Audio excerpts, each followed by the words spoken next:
17h, 19h, l'actu autrement. Avec Rosa Méziane et Malik Ketou sur Beurre FM. Bonjour à toutes et à tous, soyez les bienvenus dans l'Actu Autrement, votre nouvelle émission débat qui débriefe chaque vendredi les événements marquants qui agitent notre société. Et au sommaire de ce soir, le voile, blogueuse culinaire, représentante étudiante, la visibilité des femmes portant un foulard déclenche polémique et polarise le débat, provocation pour certains, laïcité pour d'autres, on en parle dans un instant.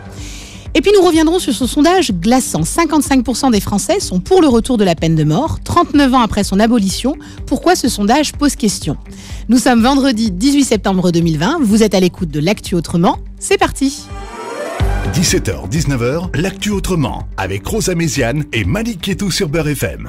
Nos invités au micro de ce soir, un énarque et un entrepreneur, Jean Messia, membre du bureau national du Rassemblement national, bonsoir. Bonsoir. Et Aziz Seni, entrepreneur et membre de la direction du MEDEF. Bonsoir à toutes et à tous. Alors, pour rappel des faits, je vous le disais dans le sommaire, le voile s'est encore invité dans le débat médiatique et politique. BFM Business diffuse le 11 septembre la vidéo d'Iman, blogueuse culinaire sur les réseaux sociaux. Échelon 7, c'est cette page animée par la jeune femme. Elle s'adresse aux boursiers et aux étudiants dans la précarité en leur proposant des recettes pas chères.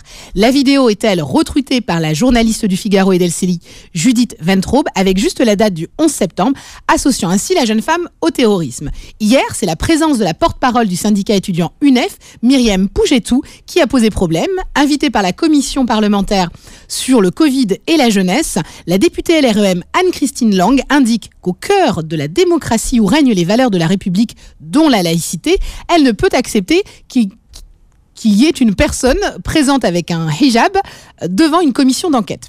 Depuis, le Palais Bourbon a répondu en expliquant qu'il n'y a aucune infraction au règlement. Après la polémique sur une accompagnatrice scolaire avec Julien Audoul du Rassemblement national, cette députée a-t-elle voulu faire le buzz ? On en parle immédiatement avec Monsieur Messia. Écoutez, moi j'ai toujours beaucoup de mal lorsque, au nom de la laïcité, des gens font montre de leurs croyances religieuses publiquement, les revendiquent publiquement et les affichent publiquement. Je pense que la laïcité, c'est tout le contraire. C'est-à-dire que lorsqu'on dit qu'il y a une séparation entre le fait religieux et l'État, ça ne veut pas dire qu'on est contre le fait religieux. Bien sûr que chacun a le droit d'avoir sa croyance et la République française reconnaît tous les cultes et toutes les croyances. En revanche, les croyances doivent rester du domaine de l'intime.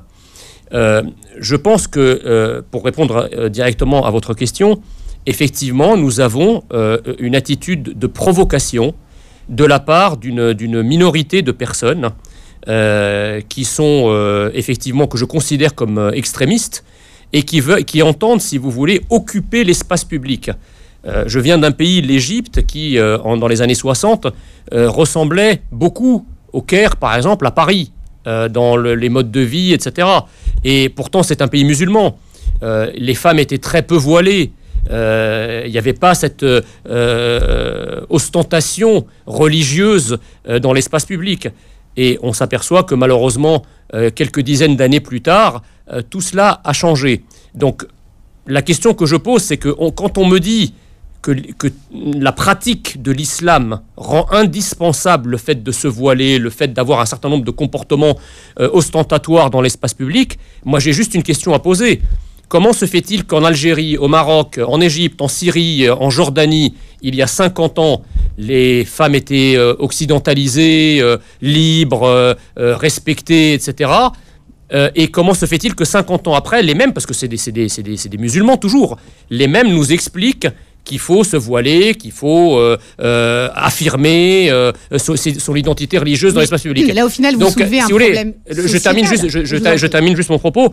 Donc, de deux choses l'une, si vous voulez. Où on nous explique aujourd'hui que les mères et les grands-mères des jeunes filles voilées qui ne l'étaient pas étaient de plus mauvaises musulmanes, ou alors, il y a quelque chose, on a réécrit le Coran entre-temps pour rendre obligatoire les signes ostentatoires religieux dans l'espace public. Oui, mais là, vous vous positionnez en théologien. Vous êtes en train d'expliquer qui est bon musulman ou pas bon musulman. Pas du tout. Ça pose une question de liberté. Les gens expriment leurs croyances ou pratiquent leur foi de la manière dont ils l'entendent. Tout à fait, mais de la manière... Vous écoutez, on n'a pas le non, sentiment. Mais bien sûr, mais les gens expriment leur foi de la manière dont ils l'entendent, mais on n'est pas dans un désert. Il y a un cadre national, identitaire, culturel. C'est la loi. Le cadre, c'est la loi. La laïcité explique qu'on a la liberté de culte et la liberté de conscience dans la mesure où il n'y a pas d'ordre. Oui, mais Madame Améziane, vous comprenez très bien qu'un pays, une identité nationale ne se réduit pas à la loi. Oui, non, mais il n'y a pas d'ordre. Là, il n'y a pas d'ordre. En fait, si je vais, par exemple... Il n'y a pas de trouble à l'ordre public, on est bien d'accord. D'accord, mais je vais vous expliquer juste la différence. Si je vais au Maroc, d'accord, la loi ne m'interdit pas de m'habiller en croisée. Je peux m'habiller en croisée au Maroc et déambuler dans les rues de la Casbah, etc., en croisée. La loi ne me protégera pas parce qu'il y a une identité du pays qui fait qu'un tel accoutrement est vécu par l'identité du pays comme une provocation. Je peux encore moins me présenter devant une assemblée marocaine habillé en croisée. Vous comprenez ? Donc, si vous voulez, il y a la tenue vestimentaire et sa compatibilité avec le cadre légal, je suis d'accord avec vous, mais plus globalement que cela, la France, comme le Maroc, comme l'Algérie, comme la Tunisie, comme l'Égypte, ce sont des pays on a une identité... Alors, vous acceptez le principe de liberté, mais vous aimeriez que ces jeunes femmes, en fait, par décence ou respect à l'égard d'une identité que vous semblez définir, qu'elle le retire, en fait ? Exactement, parce que si vous voulez, le problème c'est que moi je comprends. Est-ce qu'on n'est pas sur le début du totalitarisme ? Non, pas du tout. Moi, attendez, je comprends tout à fait que il y a des gens qui veulent aller plus loin dans l'application de leur religion, qui veulent se voiler, qui veulent voir lorsqu'ils font le Ramadan par exemple, qui veulent que l'environnement dans lequel ils pratiquent le Ramadan soit beaucoup plus confortable, qu'il n'y ait pas des gens qui mangent à côté d'eux. Ça, je comprends tout à fait. Mais je dis juste que la France, c'est pas ça. Vous comprenez ? Alors c'est quoi la France ? La France, il y a une identité, mais on ne peut pas poser cette question comme ça. C'est comme si je vous disais c'est quoi l'Algérie ou c'est quoi le Maroc.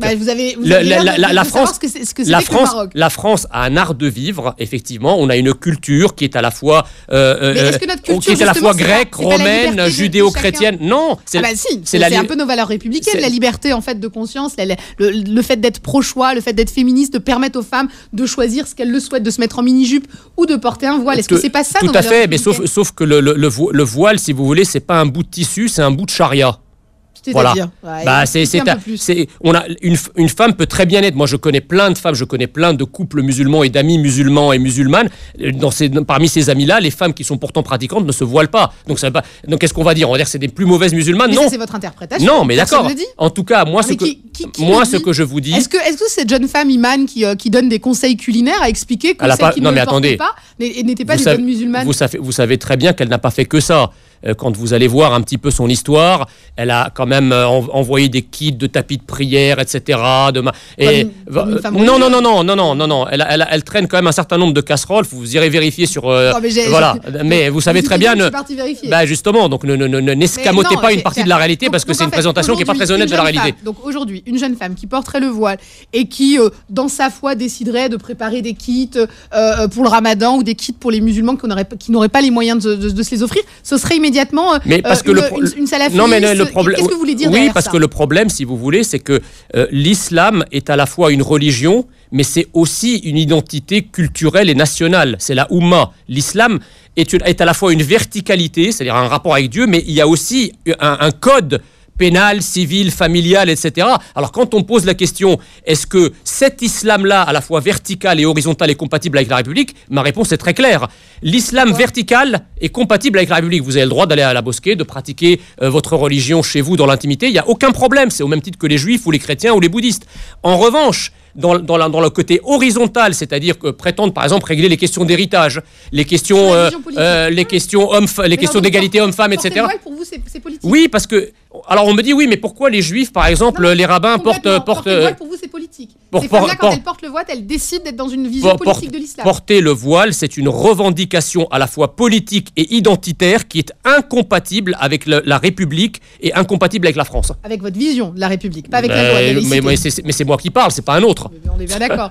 Aziz Seni, qui est très sage depuis tout à l'heure, vous avez écouté l'exposé de Jean Messia sur sa vision de la République, et en tout cas sur cette vision de l'islam politique, où des femmes qui porteraient le voile seraient au final dans une vision très radicale. Qu'est-ce que vous en pensez ? Moi, j'ai écouté deux Jean Messia. J'ai écouté le Cheikh Abou Messia, qui nous a fait une description de sa perception de l'islam d'un point de vue théologique et croyance. Là, je le laisse à sa. On peut avoir une culture générale d'une religion. Par contre, c'est sur l'approche. Moi, ce que j'ai vu d'abord avec cette jeune femme, c'est d'abord une entrepreneure. Ce que j'ai vu, c'est quelqu'un qui a pris une initiative, qui a constaté un manque sur un marché et qui se dit comment je peux répondre à des clients, à des gens qui ont des besoins. Donc c'est d'abord la liberté d'entreprendre. Ce que j'ai vu, c'est aussi la liberté de croire ou de ne pas croire. Moi, je suis un libéral, profondément libéral.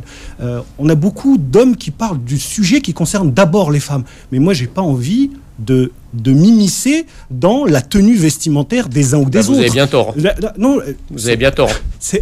Mais quel pays aujourd'hui décide du choix des femmes, si ce n'est les pays totalitaires, les pays que vous dénoncez comme en Iran Je vais finir, parce que y a plein de choses dans ce que dit Jean Messia. Quand il compare avec le Maroc ou avec l'Algérie, d'abord, la Casbah, c'est à Alger, c'est pas à Casablanca ou au Maroc. Donc, juste pour un petit point de précision. La comparaison, j'aurais aimé que vous compariez avec... parce que j'ai une haute estime de la France, comparé avec des pays en voie de développement, c'est pas très flatteur pour la France. Mais comparé avec les États-Unis, comparé avec la Norvège, vous êtes bien dédaigneux. Vous êtes bien dédaigneux avec l'Australie. Vous êtes bien dédaigneux vis-à-vis. Attendez, voyez cette liberté que les gens ont. C'est pas notre modèle. C'est pas notre modèle. La liberté, c'est le premier mot. C'est pas notre modèle. Non, excusez-moi. Liberté, égalité, fraternité. Il est écrit sur les frontons et dans nos valeurs, liberté. Pas de liberté pour les ennemis de la liberté. Non, mais alors, cette femme, vous l'associez donc comme la journaliste au terrorisme ?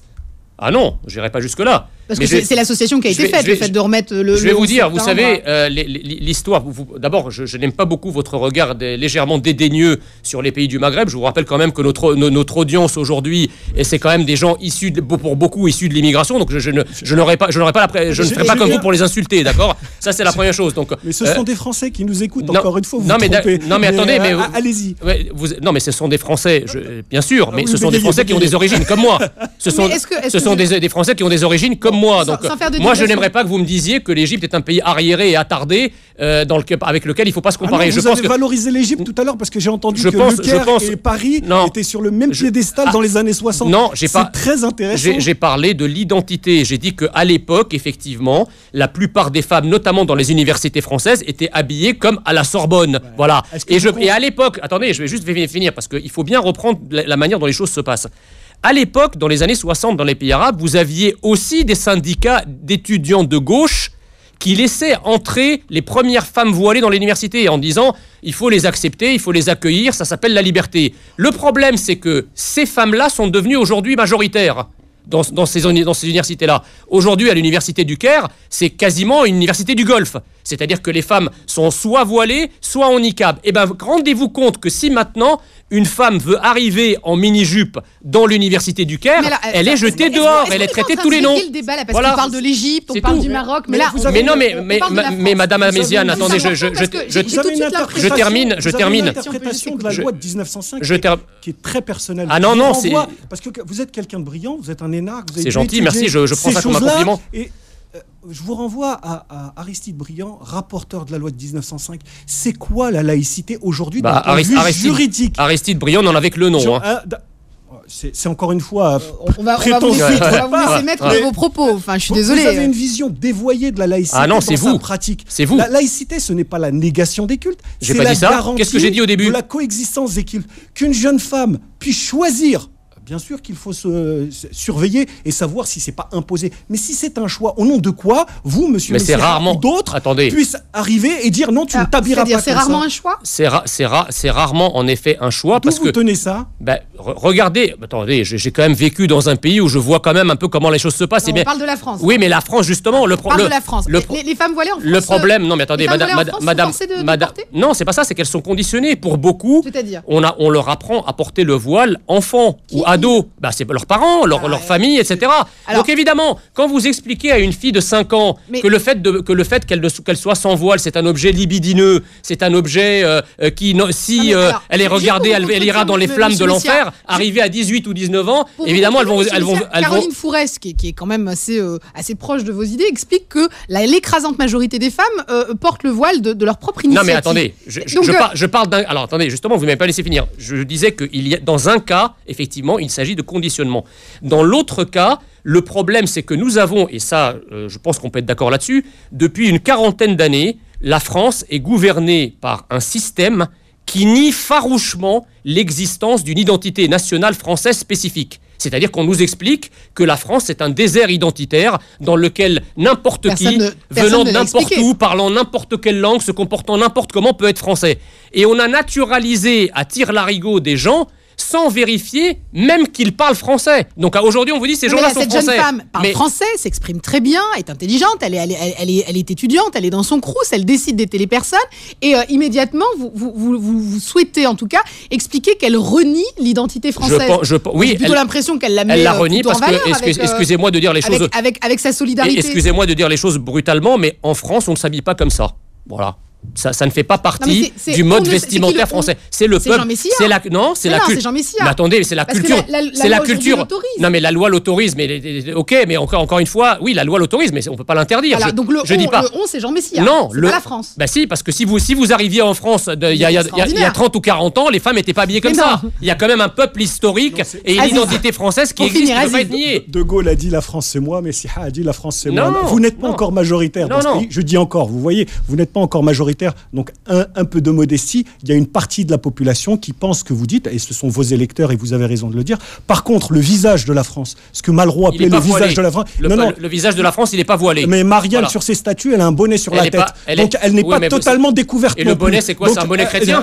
C'est un bonnet phrygien. Voilà, donc c'est pas chrétien, c'est pas religieux. C'est pas religieux. Mais par contre, monsieur Messia, vous ne pouvez pas, et ce qui m'inquiète dans vos propos, c'est cette négation de la législation et de la loi. Vous dites, oui, bien sûr... Attendez, j'ai le droit d'avoir un avis, non? Oui, mais laissez-moi finir. Il est presque anti-républicain. Vous dites, oui, la loi c'est comme ça, mais il n'y a pas de mais, c'est la loi de la République. Que vous ayez envie demain, avec votre mouvement politique, de changer cette loi, c'est très bien, il faut le dire comme ça, il ne faut pas se cacher. Mais par contre, la loi aujourd'hui, elle est claire. On peut s'habiller comme on veut. Il y a une liberté vestimentaire dans ce pays. Et moi, je ne suis ni pour ni contre le voile. Je suis pour la liberté de choix. Qu'on puisse laisser une jeune femme ou une senior s'habiller comme elle veut. Là où je trouve notre désaccord est profond, c'est sur votre volonté d'imposer une tenue. Vous êtes le pendant de ces mêmes extrémistes radicaux qui, eux, veulent imposer une autre tenue. Vous êtes les deux têtes de la même hydre, comme pour reprendre les mots du président. Je vais vous répondre. Moi, mon idée, c'est évidemment pas d'interdire. Moi, j'exprime un avis et j'exprime effectivement ce que nous ferions à travers la loi. D'ailleurs, je précise tout de suite qu'on ne pourra pas interdire les tenues vestimentaires dans l'espace public, mais on pourra par exemple l'interdire dans l'accès aux bâtiments publics, qui n'est pas le cas aujourd'hui. Donc, il y a effectivement une constitution française, un cadre constitutionnel. Une jeune femme qui irait à la mairie, par exemple, voilà, par exemple, se dévoiler. Exactement. C'est ce que souhaite le Rassemblement national. En tout cas, c'est une idée. C'est pas la position officielle aujourd'hui, mais c'est une idée que j'ai. Alors, on est passé mais si vous voulez, moi, j'ai pas du tout l'intention, si vous voulez, d'imposer quoi que ce soit à qui que ce soit. Quand je dis que le voile n'est pas souhaitable, c'est parce qu'effectivement, les mêmes comme vous qui défendent le voile, qui défendent des particularismes... Excusez-moi, non, laissez-moi finir. Pas vous laisser dire ça. Je ne défends pas le voile, je défends la liberté de choix. Les mêmes comme vous qui défendent le voile, qui défendent la liberté de choix, qui défendent l'expression de particularisme religieux dans l'espace public, etc., sont ensuite les mêmes qui viennent se plaindre d'être stigmatisés, de ne pas trouver de boulot, de ne pas trouver d'appartement, etc. Le problème, il est là. C'est que si vous voulez arriver dans un pays et vous inclure à ce pays, il faut que vous gardiez vos particularismes pour vous et que vous n'en fassiez pas montre dans l'espace public. C'est dangereux ce que vous êtes en train de dire, monsieur Messia, parce que vous êtes en train de dire que si vous avez envie d'avoir un emploi et un logement, vous devriez ne rien montrer de ce que vous êtes, c'est-à-dire une part de votre identité, retirer votre voile. Dans l'espace public, mais ça, encore une fois, c'est pleinement interdit par la loi de discriminer une personne pour ses convictions religieuses, que ce soit pour un emploi ou un logement. Oui, mais sauf que là aussi, vous aimeriez changer la loi? Non, mais attendez, je réponds à ça parce que c'est très important. La loi, effectivement, c'est la liberté de faire ce que vous voulez, mais la loi, c'est aussi la liberté pour un employeur ou pour un propriétaire de louer à qui il veut ou d'embaucher qui il veut. Mais de ne pas refuser. Attention, parce que là, vous laissez faire croire. Vous laissez croire n'importe quoi. D'abord, vous laissez croire que les employeurs sont des discriminants, alors qu'aujourd'hui, ce qu'ils cherchent, c'est des compétences et de la rentabilité. Laissez-moi aller au bout du raisonnement. Si je peux reprendre. Mais non, mais je vais vous répondre. Et vous aurez tout le loisir de me répondre. Ce que vous êtes en train de dire, et on va peut-être répéter pour les auditeurs, parce que c'est important. Un employeur, comme un propriétaire, n'a pas le droit de discriminer pour des raisons religieuses. Mais il ne le fera pas. Ce que vous venez de dire, c'est le contraire. Il le fera. Non, mais attendez. Il a le droit de choisir qui il souhaite, sur la base des compétences ou sur la base des revenus. Mais c'est pour ça que je vous dis que les choses ne se réduisent pas à la loi. C'est-à-dire qu'un propriétaire ou un employeur peut refuser quelqu'un qui affiche un particularisme sans lui écrire on vous embauche pas, on vous donne pas le logement parce que vous êtes ici. Ce que vous nous avez dit, c'est-à-dire que si une personne veut trouver un logement ou un travail, il faut qu'elle enlève son particularisme. Sous-entendu, il faut qu'elle enlève tout ce qui peut être visible sur sa religion. Je pense qu'elle aura plus de chance comme ça. Vous êtes en train de légitimer les discriminations, en fait. Je ne suis pas en train de légitimer les discriminations. Je suis juste en train de dire, mais on constate, vous constatez comme moi... On le constate tous, les questions de discrimination. Les questions de discrimination. Donc, il faut à un moment se poser la question du pourquoi. Donc le problème, ce n'est pas celui qui discrimine, c'est celui qui est discriminé. C'est lui qui s'auto-discrimine, parce que moi, je ne peux pas arriver... Donc, qu'est-ce que vous proposez, en fait, à un homme qui ne serait pas voilé, du coup? Non, mais attendez. Qui serait juste typé maghrébin, comme vous, messieurs. La comparaison va être un peu... Une personne qui est de couleur noire. La comparaison est un peu forte, mais vous me faites penser à ceux qui disent que dans les discriminations, que si une femme se fait violer, c'est bien fait pour elle. Elle avait qu'à avoir la bonne tenue. Là, vous êtes en train de justifier l'injustifiable. Vous expliquez que les discriminations, c'est du fait des victimes. Vous avez attaqué d'abord en première partie la liberté. Donc pour vous, la liberté vestimentaire, la liberté de choix, la liberté. Mais c'est pas une liberté vestimentaire. Le voile et le niqab et le hijab, c'est pas des libertés vestimentaires. Là, on parle du voile, on parle pas de niqab. Vous attaquez un deuxième pilier de la République, qui est celui de l'égalité. Là, vous êtes en train de justifier les inégalités et donc les discriminations. J'essaye d'expliquer pourquoi des gens qui cherchent un emploi et pourquoi des gens qui cherchent un logement ne les trouvent pas à raison de leur origine. Comment vous l'expliquez-vous? À raison d'employeurs qui discriminent, à raison de propriétaires qui discriminent. Non mais attendez, je vais vous donner un exemple simple et vous allez comprendre. Moi, je vais prendre mon exemple puisque moi je suis pas né français, d'accord? Donc je raisonne sur quelque chose que je connais plutôt bien, c'est-à-dire moi. Bon. Quand je suis arrivé en France, je suis arrivé en m'appelant Hossam Messia, d'accord? Je suis resté Hossam Messia pendant 10 ans, 12 ans, où j'étais étranger. J'avais une carte de résident. Donc là, pas de problème. Je suis étranger, je me comporte comme un étranger, je vis mon particularisme parce qu'une carte de résident, c'est pas une carte permanente. C'est une carte de 10 ans. Et je n'appartiens pas légalement à la communauté nationale. J'ai demandé la naturalisation. La naturalisation est un acte extrêmement fort. Ça veut dire que je consens non seulement, comme vous semblez le croire, à avoir une carte comme un passe Navigo, mais à adhérer à une identité. Est-ce que ceux qui changent pas de nom, ils estiment que leur identité française je parle pas des autres, là je parle de moi. Donc si vous voulez, quand on a la nationalité française, je vous rappelle quand même que le document officiel s'appelle carte nationale d'identité. Dans votre esprit, c'est qu'une carte à l'intérieur de laquelle on met n'importe quelle nation et n'importe quelle identité. Ben moi, je dis qu'il y a une identité nationale française spécifique, exactement comme les identités nationales au pluriel de tous les pays et de toutes les civilisations du monde. Donc ça veut dire qu'on devrait obliger tous les naturalisés à changer de nom. Mais on n'oblige rien du tout. Je veux dire, c'est un choix, c'est une liberté. Je veux dire simplement que plus celui qui demande la nationalité ou plus celui qui a des origines étrangères s'assimile à l'identité nationale du pays et à l'identité du peuple historique, moins il sera regardé comme une spécificité, moins il sera discriminé. Plus vous gardez vos spécificités, plus vous vous éloignez du peuple historique, plus le peuple historique vous accueillera moins. Monsieur Messia, ça nous rappelle un petit peu la polémique qu'avait créée Éric Zemmour avec la chroniqueuse sur le changement de nom. Moi, j'ai pas de problème avec ça. Oui, non, mais on a bien compris que vous n'aviez pas eu de problème à changer de prénom et en tout cas à adhérer à une nation en changeant de prénom pour s'assimiler. Voilà. Très bien. Mais le prénom que vos parents ont dû vous donner probablement avec amour... Non, ils ne l'ont pas donné avec amour? Non, ils l'ont donné parce que c'était dans le contexte de l'Égypte des années 70. Il y avait une guerre confessionnelle et on m'a donné un prénom qui ne me faisait pas me casser la gueule dans les cours de récréation. Et j'ai été baptisé avec le prénom Jean. C'est pour ça que je l'ai repris quand j'ai été naturalisé. Vos parents vous ont donné un prénom dans un contexte, mais la réalité, parce que le prénom, j'ai presque envie de dire, c'est le présent. Le futur, ça reste quand même votre nom de famille, mais si votre nom continue à se perpétrer. Exactement. Donc à quel moment en fait on commence et à quel moment on se termine? Est-ce que vous partagez le fait qu'il faudrait changer aussi le nom de famille pour à un moment donné s'intégrer encore plus? Parce que bon, s'appeler Jean Cader ou s'appeler Rosa Méziane, est-ce que vous connaissez le nom d'origine de Charles Aznavour? Est-ce que vous connaissez le nom d'origine d'Yves Montand? Est-ce que vous connaissez le nom d'origine d'Henri Verneuil? Tous ces gens-là avaient des noms étrangers et pour s'assimiler à la nation française ou d'Henri Charpak, etc. S'appeler Iman ou s'appeler Mamadou, ça ne fait pas des bons Français. Mais c'est ce que j'expliquais tout à l'heure, c'est que nous avons eu un système qui a d'abord abrogé le décret qui obligeait les gens qui rentraient dans la nationalité française à avoir un prénom dans le calendrier. Le système idéologique français a cultivé les identités, les identités alternatives. C'est pas un bon français, un entrepreneur. Zinedine Zidane, ce serait pas un bon français? Non, mais maintenant, si vous voulez, tout ça, ce sont pas des prénoms français au sens historique du terme, mais ce sont des Français. Voilà. Mais des Français qui adhèrent à la nation, des Français qui sont des réussites. Ce que je veux simplement vous expliquer, c'est que effectivement, si votre seule différence, c'est la différence de nom et de prénom, mais que par ailleurs vous adhérez pleinement, etc., il n'y a pas de problème. Je veux dire simplement que c'est des cercles concentriques. Nous avons une identité nationale française qui a été forgée par l'histoire. Plus vous allez vous en rapprocher, moins vous allez subir de discrimination. Plus vous allez vous en éloigner, plus on va vous traiter comme quelqu'un de différent. C'est tout. J'écoute attentivement le débat entre Rosa Méziane et Monsieur Messiha. Vous voulez peut-être intervenir?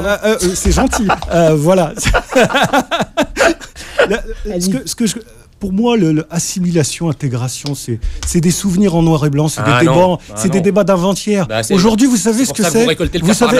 Vous savez ce que c'est aujourd'hui le débat? C'est entre ceux qui adhèrent à des valeurs de la République, à la loi, ceux qui respectent la loi et ceux qui ne la respectent pas. Les valeurs de la République, si vous ajoutez pas française, ça sert à rien. Sociale française, pour reprendre la déclaration. République française. Démocratique et sociale. Voilà. Donc, aujourd'hui, votre discours sur l'assimilation, que vous ayez votre conception d'une identité française, votre conception n'est pas celle de Malraux. Malraux disait, je considère comme français tous ceux qui veulent la grandeur de la France. Il n'a pas dit, je considère comme français tous ceux qui sont en short, en tongs, qui ont un vol ou qui n'en ont pas. Tous ceux qui veulent la grandeur de la France. Vous avez votre vision dans votre parti. Ça, c'est en noir et blanc, monsieur, ce que vous dites. Non, c'est pas Malraux, c'est en noir et blanc. Ne prenez pas mes vannes. Ne prenez pas mes vannes. Vous soyez un peu créatif. On laisse terminer Aziz. Vous sautez à pieds joints pour dire le contraire. Ce que je veux dire, c'est que vous avez votre conception d'une identité. On retrouve tout ça dans l'histoire de l'idéologie de votre parti, de l'extrême droite, etc. De tous les Français. Aujourd'hui, le monde, il est autrement. Le visage de la France, il a changé. La France, aujourd'hui, en 2020, c'est pas la France des années 80, c'est pas la France d'avant-guerre. La France de mon grand-père, France de mon grand-père combattant et détenu en camp allemand, c'est pas la France d'Aziz Seni ou de mon fils demain. Donc il va falloir, monsieur Messia, que vous compreniez, vous êtes un conservateur, pour reprendre l'expression américaine, vous êtes un conservateur. Le monde avance et il avancera avec ou sans vous. Abdou Diouf, président sénégalais, disait on n'arrête pas les vagues de l'océan avec les mains. Il y a aujourd'hui une chose avec laquelle on peut être d'accord, c'est le respect de la République, de ses valeurs et de la loi. Le reste, c'est de l'idéologie et c'est du rejet de l'autre. Quand vous jugez quelqu'un à son apparence ou à sa tenue vestimentaire, vous êtes dans un jugement de valeur et vous êtes dans le rejet de l'autre. Si, monsieur, parce que cette étudiante, vous ne connaissez pas son histoire. Elle propose des choses intelligentes à un marché, elle fait une démarche, elle montre qu'une femme... Elle montre qu'elle est musulmane. Elle montre surtout que des femmes, aujourd'hui, peuvent prendre leur place en tant qu'entrepreneurs. Et vous, aujourd'hui, vous leur dites à ces femmes-là, restez à la maison, on ne veut pas vous voir. Je trouve ça ignoble. Mais qui vous a dit ça? Mais arrêtez. C'est un peu ça. Non, mais buvez un coup, là, je vous sens un peu tendu. J'ai jamais dit ça. Non, mais pareil, pour la syndicaliste étudiante, en tout cas la porte-parole de l'UNEF, elle a été élue.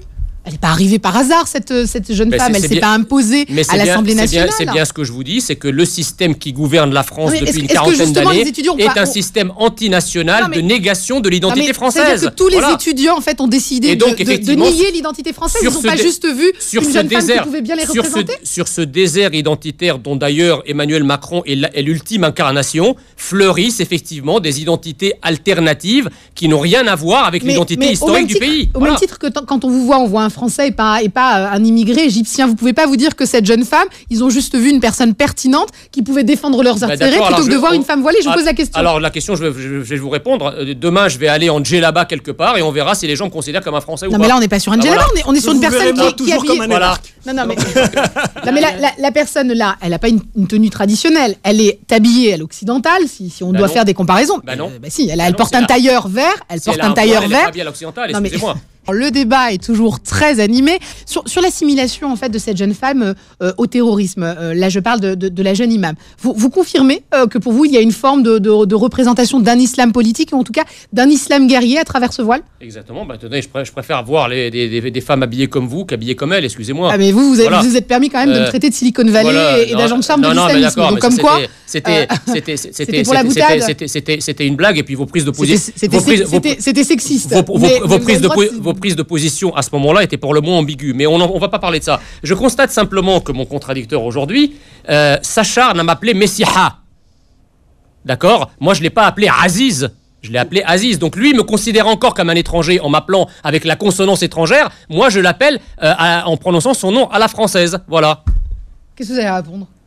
Il est mal là. Non, il est pas mal. C'est un point de détail dans l'histoire, dirait l'autre. Vous prononcez les H, c'est pour vous le fait de le renvoyer à son pays. Voilà, c'est ça. Mais c'est toute la. Non, mais c'est ce genre de petit détail de la victimisation, mais il le fait très bien. Non. Il est dans son rôle et il le fait très bien. Il se plaint. Nos auditeurs ne sont pas du tout. Vous confirmez du coup pour vous cette jeune femme quand elle arrive avec, au final toutes les jeunes femmes, si on vous écoute, il y a une forme d'identité politique ou en tout cas de vocation politique à travers ce voile. Et donc d'un islam guerrier et terroriste. Il y a une crispation. Si on peut juste écouter ce petit passage. Alors pour les arabophones qui nous écoutent, ça va peut-être être un petit peu plus simple. إلى أي مدى تميزون بين الإسلام والإرهاب يا سيد جون؟ إلى أي مدى تميزون بين الإرهاب؟ يعني عندنا ما فيش أي علاقة ما بين الإسلام والإرهاب، وده أنا قلت ذلك في أول الحديث. ما فيش أي علاقة، لأن إحنا ولذلك أنا يعني كل الناس اللي بتفهم من وراء كلمة إرهابي إن إحنا بنتحدث عن الإسلام، دي ناس بترتكب جريمة كبيرة في حق الإسلام. أنت من أخطأت بالكلمة على كل الأحوال كان لابد من التصحيح. On vous laisse juste traduire, ce sont vos propres propos, oui. Vous êtes interviewé par la chaîne El Rada et on vous laisse expliquer juste ce petit passage. Il parle très bien l'arabe, mais il regrette qu'on utilise son nom. Non, pas du tout. Non, attendez. Il est interrogé par une chaîne arabe. Je le ferai pas, sinon je suis sur France 24 en arabe plein de fois. J'ai pas de problème avec ça. Écoute, juste ce passage-là. Non, mais c'est important parce que juste avant, vous nous expliquez qu'à travers le voile, il y a une forme de prosélytisme islamique ou en tout cas d'un islam politique et d'un islam guerrier qui pourrait se rapprocher au terrorisme. Qu'est-ce que vous dites dans cette vidéo? Dans cette vidéo, je dis en effet qu'il n'y a pas de relation immédiate et systématique entre le terrorisme et l'islam. Il n'y a pas d'immédiate et systématique dans le cas. Et à chaque fois qu'on dénonce le terrorisme, vous avez des gens qui vous disent « Ah bah oui, mais vous êtes contre l'islam », c'est pas de notre faute à ce moment-là, c'est la faute de ceux qui font l'amalgame de l'autre côté. Vous dites qu'il n'y a pas d'amalgame à avoir entre islam et terrorisme et que ceux qui le font commettent un crime à l'égard de l'islam. Exactement. Ce sont vos propos. Oui, mais je les maintiens. Le problème, c'est que mais c'est très bien. Sauf que ils font quand même complètement contradiction avec ce que vous nous dites juste avant. Pas du tout, parce que... Est-ce qu'il n'y a pas une forme de discours de taquilla quelque part? Retrouvez l'actu autrement tous les vendredis de 17h à 19h et en podcast sur beurrefm.net et l'appli Beurrefm.